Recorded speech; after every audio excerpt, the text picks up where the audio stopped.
आणि आता मुंबई आणि पुण्यामध्ये काय घडलं ते आपण पाहूया।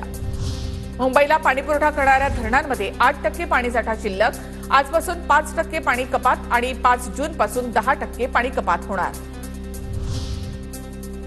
सीएसएमटी स्थानकामधील प्लॅटफॉर्म विस्तारीकरणासाठी मध्य रेल्वेवर उद्यापासून 3 दिवस सगळ्यात मोठा मेगा ब्लॉक लोकलच्या 930 फेऱ्या रद्द होणार। तेजस ठाकरे आणि ठाकरे वाईल्ड लाईफ फाउंडेशन कडून एका नवीन सरड्याच्या प्रजातीचा शोध हिमालय आणि इंडो बर्मा प्रदेशामध्ये आढळणाऱ्या जपलुरा वंशातील मिक्टोफोला या प्रजातीचं नाव ग्रीक शब्द मिक्टोस म्हणजे मिश्रित आणि फोलो म्हणजे याला एकत्र केलेलं आहे।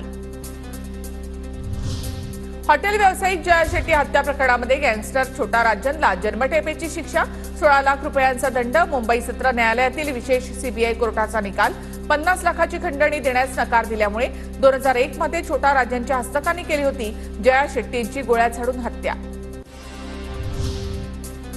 मोसमी पावसासाठी मुंबईतील रुग्णालय सज्ज, साथीच्या आजारांना तोंड देण्यासाठी मुंबईतील सरकारची तसंच पालिकेची रुग्णालय सज्ज।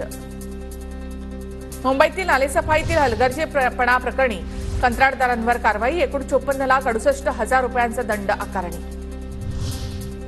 पुलाच्या कामामुळे पुण्यामध्ये वाहतुकीचा खोळंबा, कोरेगाव पार्क, बंड गार्डन परिसरामध्ये वाहतुकीमध्ये मोठे बदल, कोंडीत अडकल्यामुळे वाहन चालकांना त्रास। मावळ तालुक्यामधील शिंबीळ गावामध्ये पहिली एसआरटी भात लागवड, शेतकऱ्यांकडून मशागतीला सुरुवात, शेतकऱ्यांकडून एसआरटी भात लागवडीला पसंती। पुण्यामधील सासवडमध्ये 30 अनधिकृत होर्डिंगवर कारवाई, मुंबईतील होर्डिंग दुर्घटनेच्या पार्श्वभूमीवर सासवड नगर परिषदेची कारवाई।